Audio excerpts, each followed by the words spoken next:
Okay, everybody. So our special guest today is Christopher Pellegrini. He is a shoshu and our Mori expert, author, and podcast host, and a diehard Tokyo Swallows fan. Man, Chris, That's right. you are a podcast Hey, host as well on two podcasts. that's right. Yeah. Been podcasting forever, actually. The first podcast that I helped out with was something called Trans-Pacific Radio, which was back in Mm. the, probably 5, 2006. And it was a podcast that was about Japanese politics back in the Ooh. day. But now I only Ooh. work with podcasts that are related to booze. I love it. Yeah, because I used to be back in the day, I used to be a promotional model, and I learned so much about alcohol, like the 5 times distilled stuff and about vodka and stuff, because I used to promote vodka a lot. And I used Oh, no to, and kidding. I didn't know nothing about that. I didn't, it was interesting that the science behind whiskey and how it works and stuff. Like, I mean, it's so much to it. And that's vodka, but I'm sure whiskey has different things too about it. The special, like some people pick a certain whiskey over another whiskey brand because of like, I don't know, like what was it? Because I think the vodka was like about the wheat. It had wheat. It was so much differences. It's been so long since I did promotional modeling, but I used to name out the stuff, but with the difference between the vodkas and stuff, and I'd be like, boom, boom, boom. This is what this one has. This is what this one has, and people just didn't know about it. So, I mean, what Sure. made you want to get into this lane? Like, I I sort of got into alcohol, beverage alcohol, as people in the industry say, when I was actually a teenager. I was brewing beer for a brewery called Otter Creek, which is mm, or was in Middlebury, Vermont. I guess they still have a facility there now. And I was the youngest commercial brewer in the United States. I was too young to legally drink what I was making. And mm, it all came about via extraordinarily random circumstances. I was the beneficiary of being a very curious young person who kind of mm, would dive down any rabbit hole that really tickled his fancy, and B, just in the right place at the right time, and ended up brewing beer professionally for a craft brewery as a teenager. And we fast forward a bunch. I end up in Spain. I end up in Korea, and then boy meets girl, and I follow a girl to Japan. And when I arrived in Japan back in late 2002, I ran headlong into Japan's indigenous spirits, and you already named them. mm, One is called shochu, shochu, not soju, which is from Korea.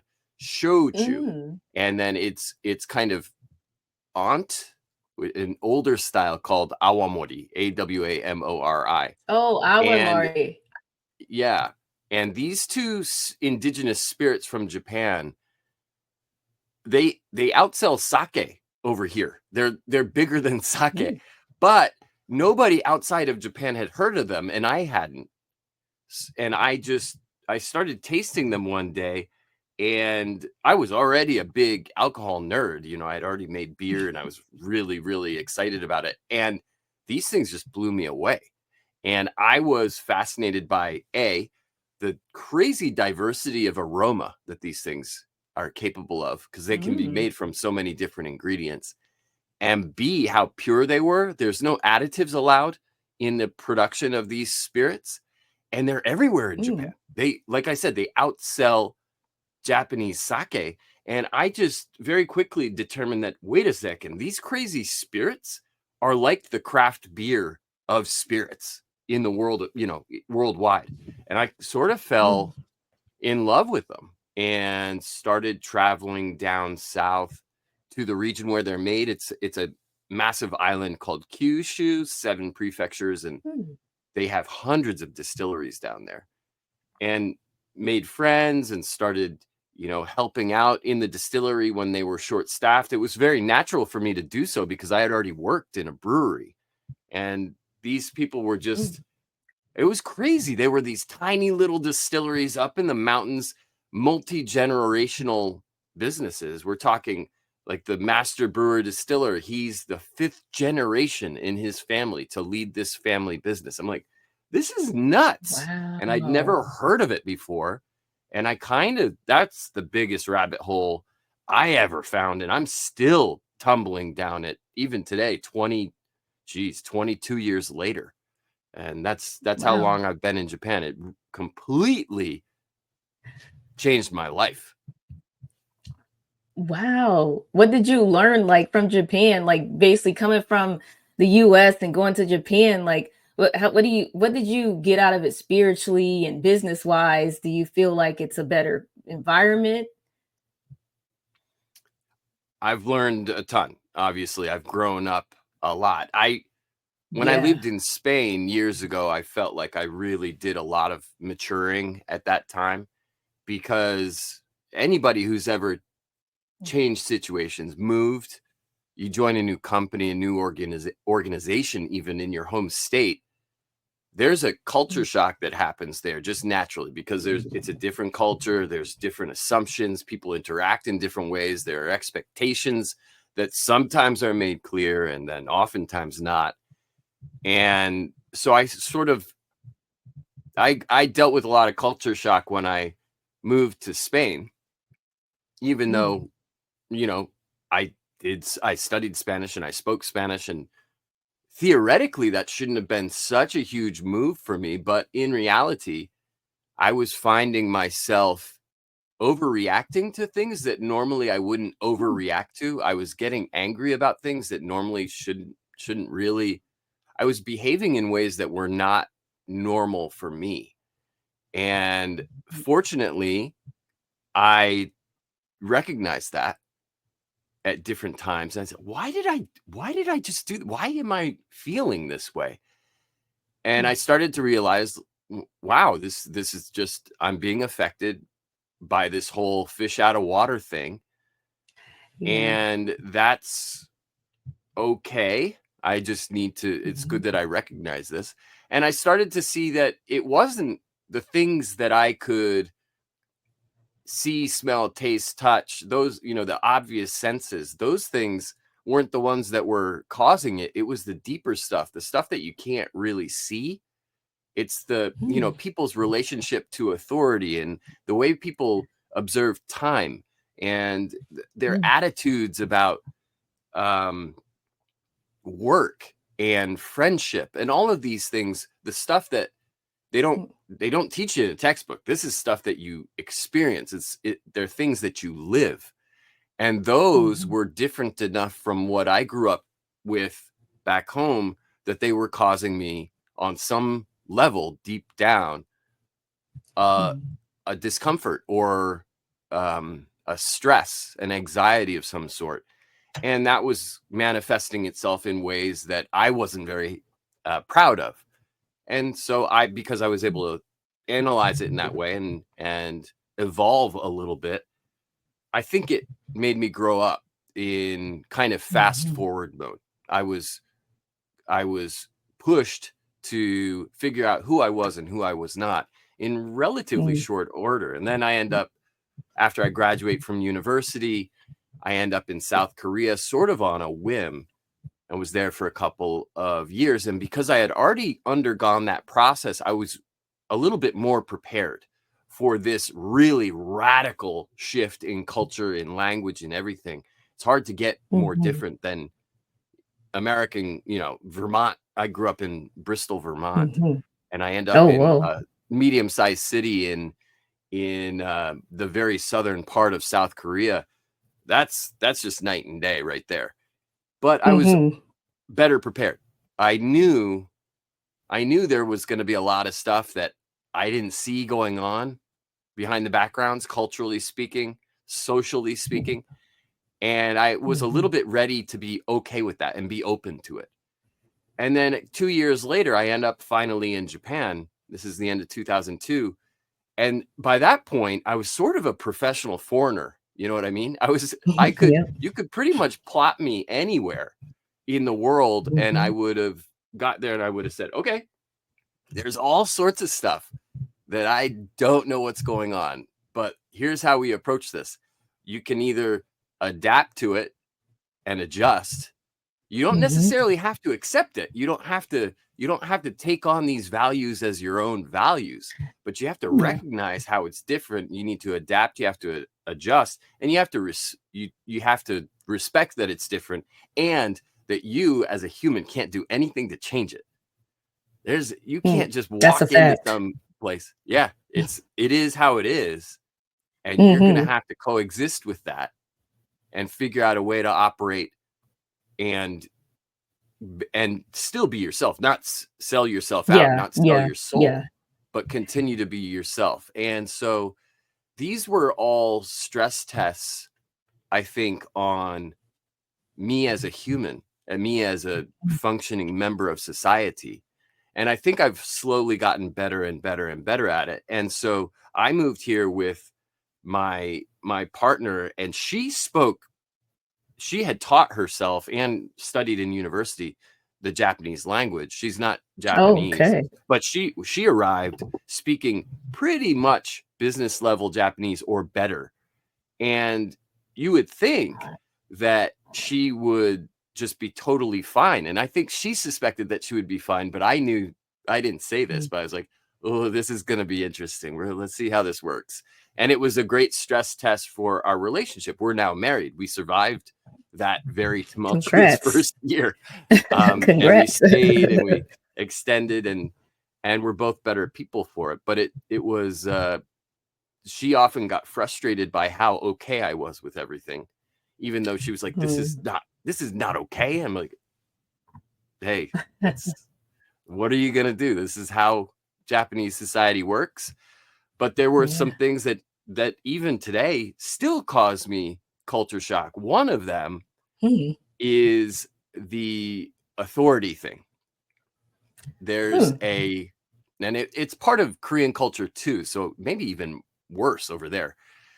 But it's this Confucian respect, automatic, unquestioning respect for people who are older than you or people who joined the group before you did.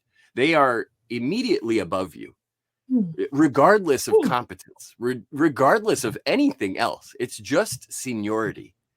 And I figured out that when I lived in Korea, it's extremely pronounced. And when I moved to Japan, I was like, oh, here we go again. We got this thing again. And I saw it.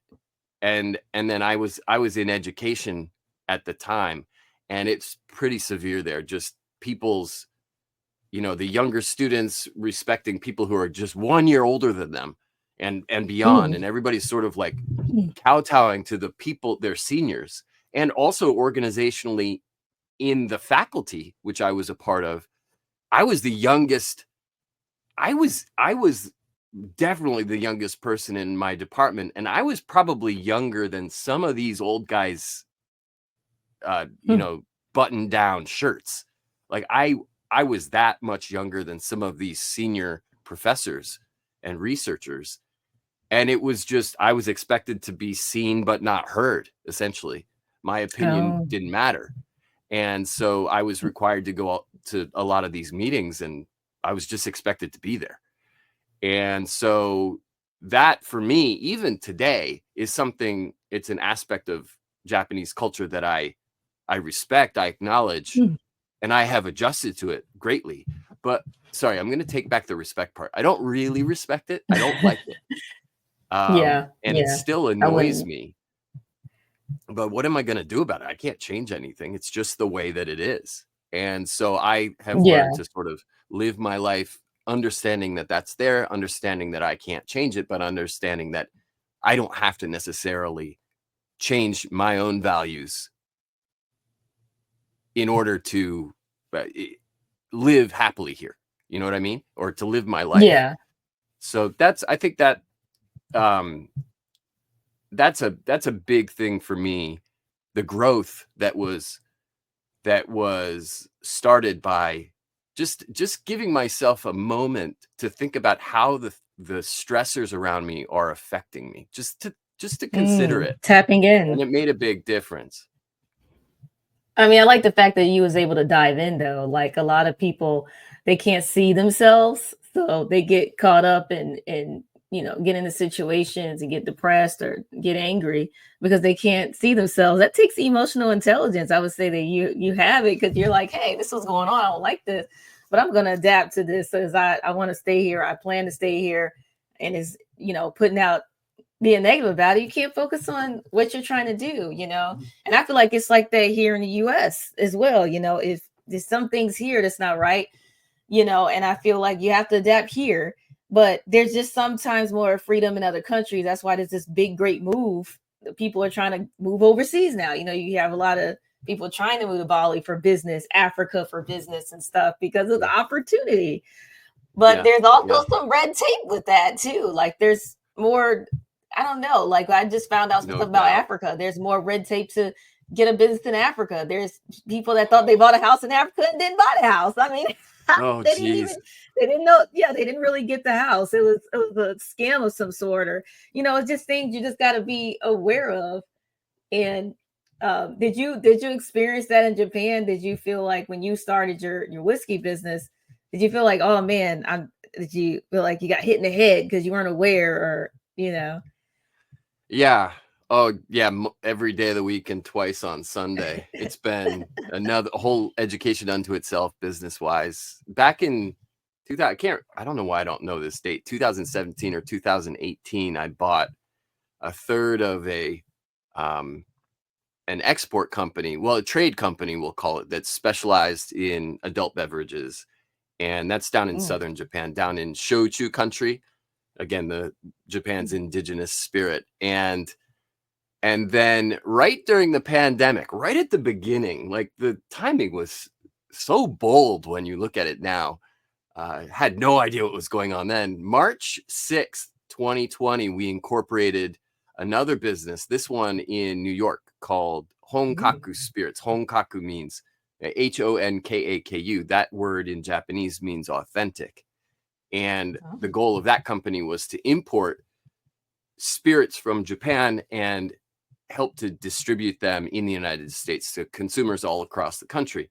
And I quit a full-time tenured position at a very good university in downtown mm, Tokyo in order to pour myself into what was a hobby and a very, very serious passion for me, these unknown spirits from Japan, and to put all of my time and energy into spreading them worldwide, because I really yeah, felt like that was possible.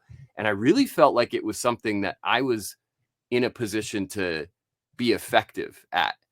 And so you have these two entities, two different companies that are 14 hours time difference away from each other, ooh, and they depend on each other. They're not the same business, but I am involved in both. So I became mm, the cultural and linguistic kind of filter between them, the go between. And oh god, what a what an education that's been, because wow, the new US business really only buys from that one supplier, this one exporter in Japan. And the exporter in Japan has business partners or clients all over the world, but its biggest one is this new business, Honkaku, which we set up in March of 2020. And mm, so they really strongly depend on each other for their bottom line. And the team in Japan is very meticulous and crosses all of its T's and dots all of its I's and plans ahead. And the team in the US is a little bit more run and gun, wing it, seat of the pants, that sort of mm. thing. That And sounds like the there's US. just so many instances of the communication not really going smoothly because the assumptions are so different. And the team in the States will just be like, whoa, can't we let's just ask, let's just ask them if they can do it this way instead, because that would be very helpful for us. And that is a Mm, very, very American business concept. It doesn't hurt to mhm, ask. What's the worst they could say? They could say no. And in Japanese culture, and this is certainly true in business, it can hurt to ask. Why? Because there was consensus building that took forever from the American perspective. Why does this take so long to make these decisions? They're building consensus. You get everybody on board, you make a decision, and then you stick with it, right? And so we went to all this trouble to get everybody compromising, working together, pushing in the same direction. And then all of a sudden you want to change something. We already decided, folks. You can't just the work. It doesn't hurt to ask.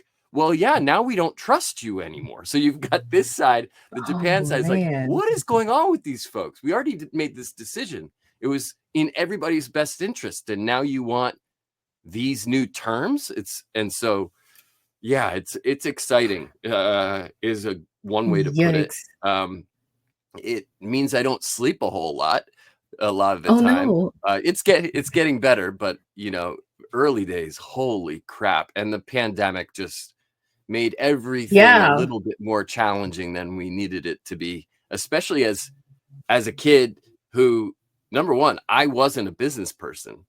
I was an academic, and I was just, I'm a content expert. I've in terms of shochu and awamori, you have questions about that. Yeah, I'm probably a pretty good person to consult.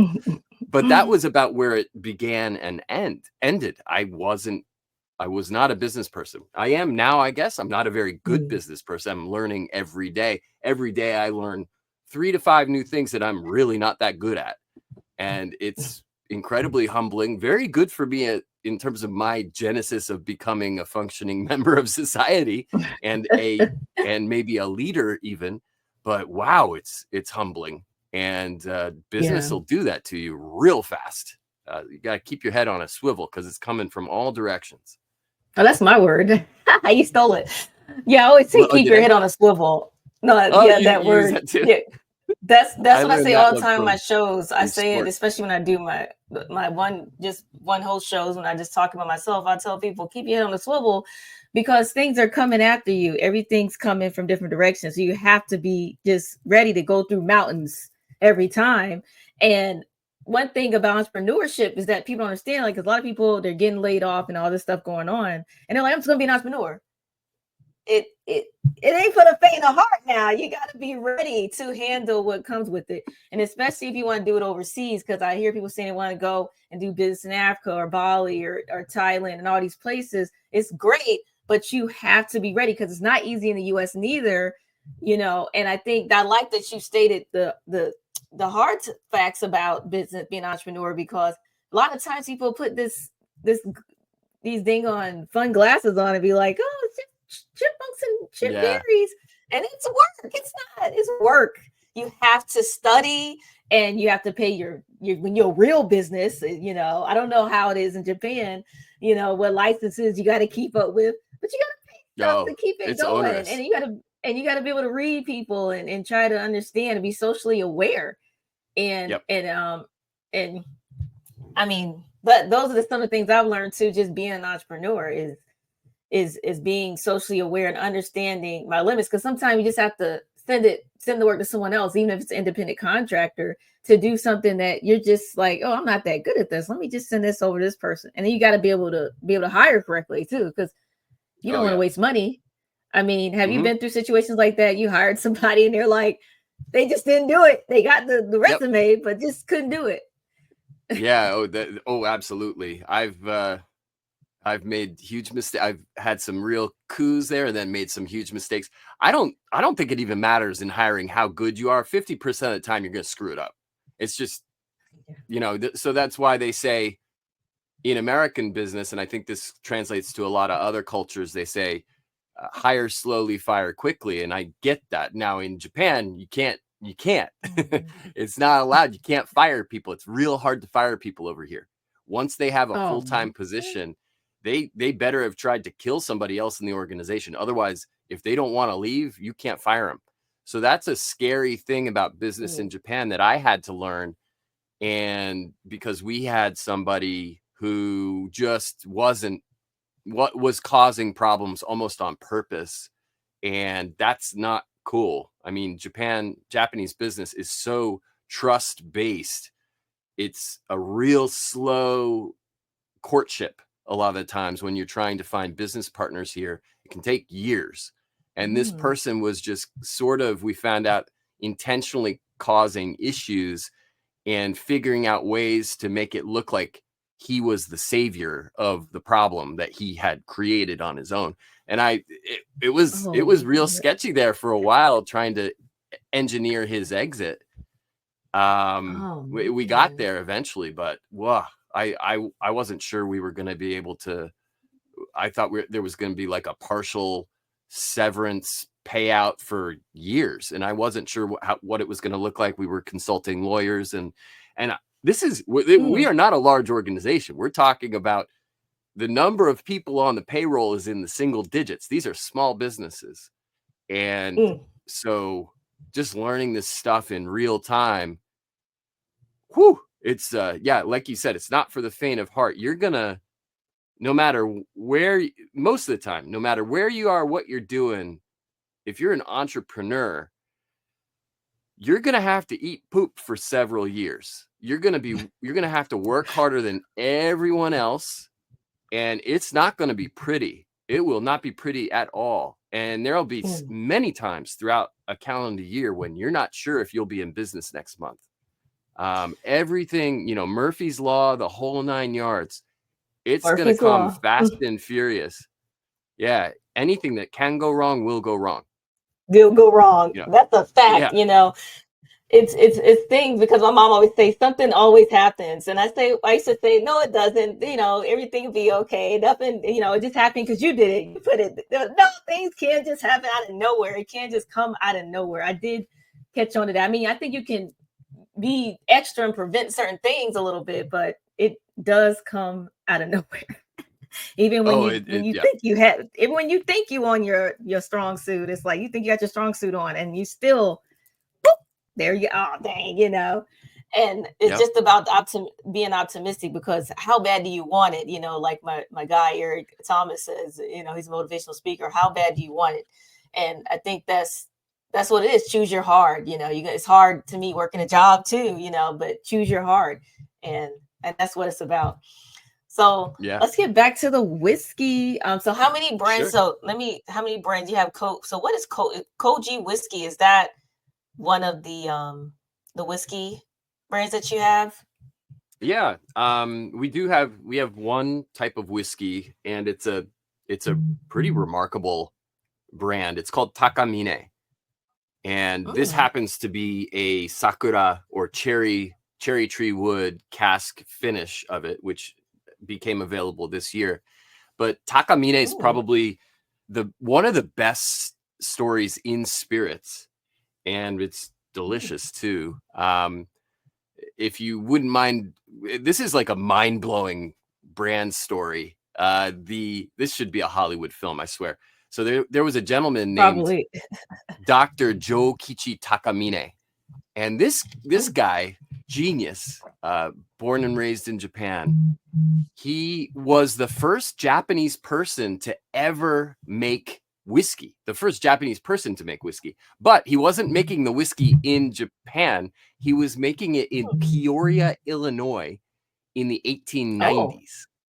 And so, long story short, Japanese genius ends up at a World Trade Exposition in New Orleans, falls in love with a young woman named Caroline Hitch, and they eventually end up getting married, which is remarkable. This is the 1890s. And she marries this woman from a very wealthy family, and he's pretty well to do himself, and he's from very well respected stock in Japan. His family was a family of samurai, actually. And he ends up, after they start a family, they have a couple of boys, and they had moved to Japan for a second. They come back, and he was a patent nerd. He wrote patents. He was an expert in patent law. And so he patented the process in America of making whiskey, not with malted grains, but with Koji. And Koji, Koji, this is very sexy, is the national mold of Japan. It's a filamentous fungi that is used to make soy sauce and miso and sake, Mm. and of course the indigenous spirits shochu and awamori. And he was determined to do something crazy. He was going to make a whiskey with no malt. He was going to use this magical fermentation technique from Japan and apply it to the whiskey trade. And he got a patent for it. Oh. Now, that was a significant win for him. The layperson is like, great, you're going to make whiskey a different way. Cool. Well, Koji is magical. This mold is very efficient in fermentation, meaning it leads to higher alcohol production during the fermentation, higher than beer. So, for instance, beer, which can be distilled and made into whiskey if you age it in oak, will usually have an alcohol percentage of 5%. Most of the beers you see on the market are 5% above or below by 1 or 2 points. And you ferment that, and then you distill it, and then you have new make whiskey. It potentially, if you're going to age it in oak, it can become a whiskey. But beer at the end of fermentation is 5 or 6%. A Koji fermentation, like sake, like shochu, like awamori, at the end of fermentation, it has 3 to 4 times as much alcohol because the Koji is so efficient. And then when you distill that, you just have, boom, like way more alcohol. So it's a really efficient way to liberate the sugars and then create ethanol within a fermenting mash. And so it brings that. The other thing that Koji brings is umami. It brings these savory notes that are just plain delicious. It's why red meat tastes so good to us. It's why beefsteak tomatoes are so savory, and many types of cheese. And so it brings that to the party as well. So he figures out how to apply this to whiskey making. And the Illinois Whiskey Trust, one of the biggest monopolies to ever do it, was making, they were making so much booze back in the 1890s. They had 65 distilleries across the United States, and they made 80% of our spirits. One entity essentially made 80% of the supply. It was a huge monopoly. And they wanted Dr. Takamine's patent because they figured out that if they used Koji to make whiskey instead of malt, they could save roughly 20% on their production costs. Now that's a good business move right there. They were gonna cut their overhead, their carrying costs by 20%. Just by switching out malted grains and switching in this wild patented magical thing that was patented as the Takamine process. This is just a garden variety Japanese fermentation technique, but he had written the patent in such a way that he owned it. He was the only one who could make alcohol in this manner in the US because it was patented under his name. So he moves his family up to Peoria, the Manhattan distillery, largest distillery maybe in the world, was located there. It's not anymore. And they set him up with a laboratory. He figures out how to make a Koji whiskey, and they start to get to work. But unfortunately, word leaks to the Chicago Tribune. And it's the only time that Takamine's name appears in that paper. And the headline was "Whiskey to Become Cheaper." And of course, for the layperson, that's pretty cool. For the malt makers, the folks whose livelihoods depended on the trust to buy malted grains from them, he was making a maltless whiskey. That was his plan. He was going to cut the malt makers out of the industry. They were not impressed. Their business flashed before their eyes. And even worse, it was a foreigner who had come in and was revolutionizing the industry. So 2 weeks after that article ran, they busted into the distillery one night and they tried to kill him. Oh no. They missed. Oh my goodness.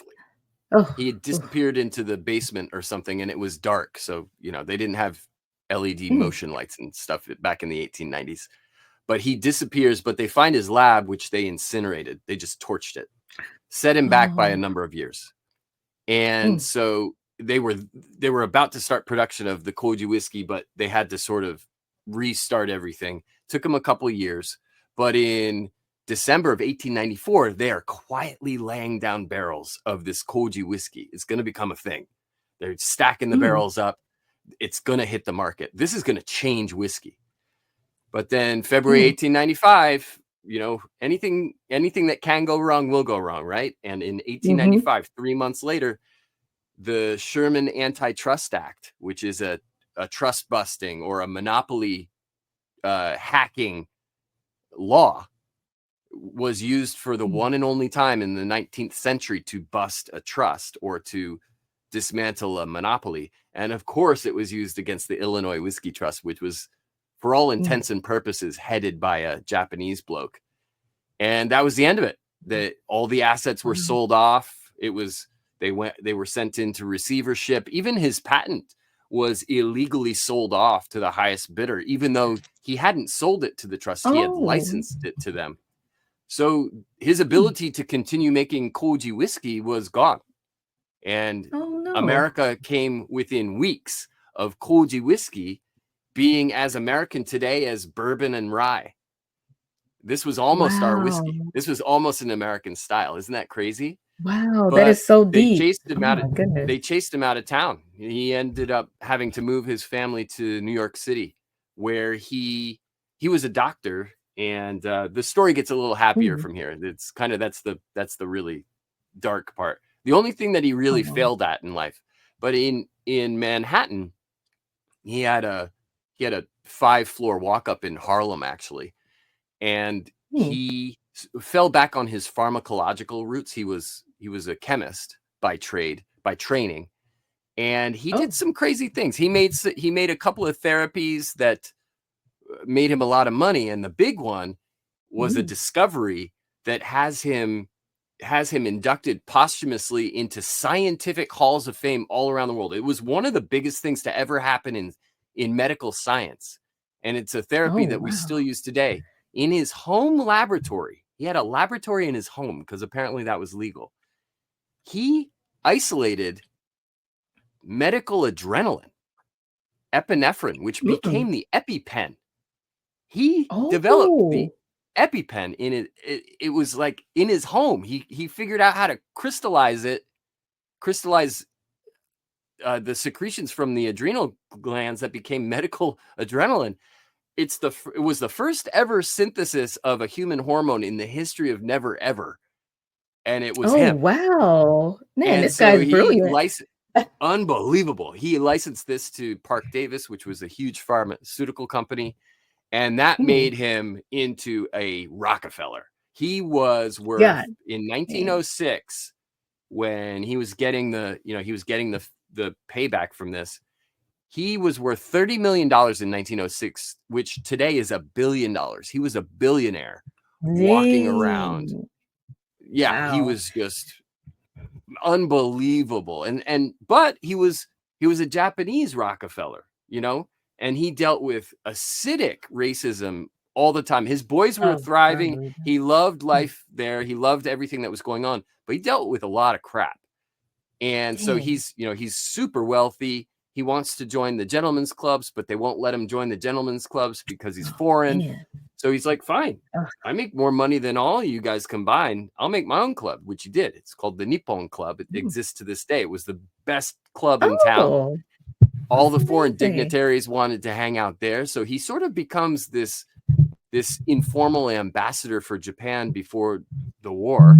And it was a time when things were not going well for America and Japan, right? We were sort of headed towards the dark chapter in our relationship.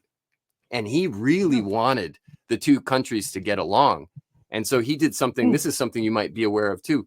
He privately, anonymously financed and facilitated the donation of the cherry trees to Washington, D.C. All of those beautiful trees that blossom every spring, that was the same guy, the adrenaline guy, who almost changed whiskey, who almost changed American whiskey. All the same guy. Oh my goodness. So, and what was his trees, name again? Adrenaline. Let me make sure. Takamine. Okay, I just want to make sure I had to, because I do stories on here about different people, especially people of color and stuff that didn't get their flowers. So I always do that. He didn't get his shine at all. Well, and people still don't know who he is. I mean, it's really kind of because I didn't know. Yeah, should be a Hollywood film. Should really be a film. It should be a Netflix film. series about this guy's life. Yes, I mean, if I had the time and income, I would do it. I mean, I love writing and stuff, but it's just everything is about funding and trying to. That's interesting.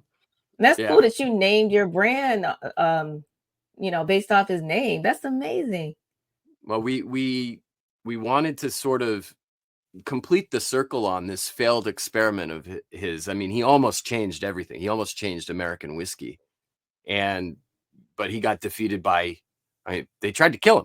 That he got run out of the industry, and so we teamed up with a distillery in Japan called Shinozaki down in Fukuoka, Japan, and they were they were in love with this story too, and they helped us approach the family trust. So Dr. Jokichi Takamine has a family trust over here that manages his estate, and we went to them and said, hey, we really, really respect what your great grandfather tried to do, and we want to tell this story. Can we use his name and his likeness on this product that is inspired by him?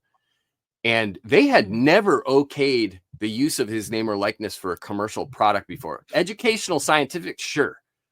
Commercial, but this one time they made an exception, and so we are able to use his name and his face just because they were so touched that we would want to tell this story. And it's an amazing relationship. They require a report annually. We visit the family meeting, and they require us to bring photos, videos of people enjoying the whiskey overseas. And they require us to bring bottles of the whiskey for them to enjoy. And that's it. They just want to hear how it's going. And they love it. They're so excited about how people are learning more about Dr. Takamine, who was a legend. Just one of the most epic people to have ever lived. Honestly, full stop. That's the end of the sentence. One of the most epic people to have ever lived. And nobody knows who he is in Japan. He did all of his best work in the United States. I mean, Adrenaline, Cherry Blossoms. He's buried in the Bronx in Woodlawn Cemetery, right next to Miles Davis and Duke Ellington. Those guys wanted to be buried next to him.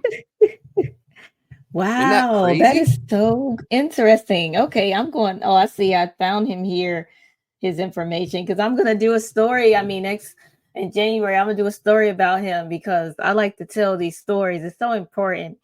And that's why I'm a nicheless podcast, because I don't follow niches. I think whatever goes to my head. I mean, my podcast is kind of a niche because it's about stories.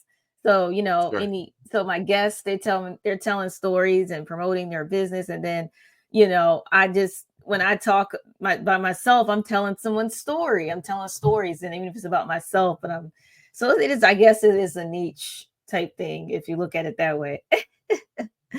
There's so many inspiring people out there. Yeah. Yes, it is so many that you can't even. It's so many. Like I was looking. I mean, you don't even have enough time to get through all these stories all the time. It's crazy. So where can people buy your whiskey? I know. You ship to the US, right? Oh, we distribute across. Oh yeah, I forgot because New York US. and. Yep. Yes. We have that business. Honkaku works with a number of distribution partners across the United States to get it out there. And so you can find it in some states. You can find it online. If you go to takaminewhiskey.com, you can find it. There's also my company's website, honkakuspirits.com, has a shop that sells the whiskey, and then also some of the rest of our portfolio, some of the more traditional spirits from Japan, as I mentioned before, shochu and awamori. Those are fun too. If you're the type of person who wants something that is very, very expressive, has no additives, and is very low calorie, then shochu is probably something to look at. It's the lowest calorie spirit in the world. That's not on purpose. It's not designed to be like a diet spirit. It's just naturally how it's been made for hundreds of years. So it's, again, the most diverse spirit in the world because it's made from so many different approved ingredients. but there's no additives. It's just the natural ingredients, and what you have is what you get. And they're very good at it. They're very good at making expressive drinks from things like sweet potatoes, rice, barley, and so on and so forth. Really amazing, hidden, like best kept secret of Japan. Shochu and awamori outsell sake here, as I said earlier. To give you an idea how big this industry is, you want an opportunity? Geez, here you go. In 2022, there was more shochu and awamori made in Japan than tequila in Mexico. Dang. Now, 68% of that volume made in Mexico was exported. That's a lot of product, and much of it came to the United States. The U.S. is Mexico's biggest trade partner for agave spirits. 68%. In 2022, there was more shochu and awamori made here. Less than 1/10% of it ever left the country. It's Japan's best kept secret. They keep it all to themselves. Oh man, I love this. I'm on the website now. Everybody check it out. I'm definitely gonna get me a bottle, you know. I mean, even if I just take a little sip, might mix it with some juice or something, because I know it's probably strong for me, but I'll still sip some, because I just think that I like trying different things and stuff. So I think it's interesting. And it'll be something I can keep, you know, with my wine. Yeah, and it's pour one out for Dr. Takamine. Yeah, I'm gonna pour one for the fallen homies. Yeah, hopefully more people will hear his story with your help. Yes, I'm gonna spread the message. I'm gonna do a show on it, and I'm gonna talk about it, do a story and stuff, and talk about it and stuff, and go more in detail. And yeah, I mean, I think I like what you're doing. I'm so grateful. I'm so happy that you came on the pod. I mean, I could probably talk for hours about alcohol, because I used to be in that industry somewhat. You know, I was doing the promotional modeling, and I almost wanted to start my own line, but I just didn't. I wasn't tough like I am now to handle it. I was only 23. I was like, I couldn't handle it back then. You know, I think you got to know when it's the right time. And like you said earlier, timing and the right people. I didn't know I just didn't have the balls for to go and try to do it. I had to connect, because they were, you know, like, hey, write us the proposal and we'll talk. But I just didn't do it. So, and, you know, maybe one day before it's over, I might start a wine line. Who knows? But that's down the line. That's down the line, but you never know. But thanks so much for coming on here. I had so much fun talking to you, and I learned so much. I'm so honored. Cheers. Thank you. It's a true pleasure for me as well. And to everyone out there in your audience, I hope you have a great day, and, you know, stay open to the possibilities. There's magic everywhere, lurking around every corner. Just, you know, sometimes you just have to jump. So. Oh, I love that. You know what? I always ask people, what's the saying or quote that you go by before I close off the show? But you already did it. You already just told everybody. You already told everybody what to do. You already gave people the juice. Just go for it and stay curious. That's my line now. Yep. I say stay curious, because, oh my God, you find out so much with that. So with that, everybody, thanks for watching. Please subscribe and share, because that's how we're going to get it out there, is share. And leave a review and let everybody know that you love this episode. Thanks, everyone. Peace.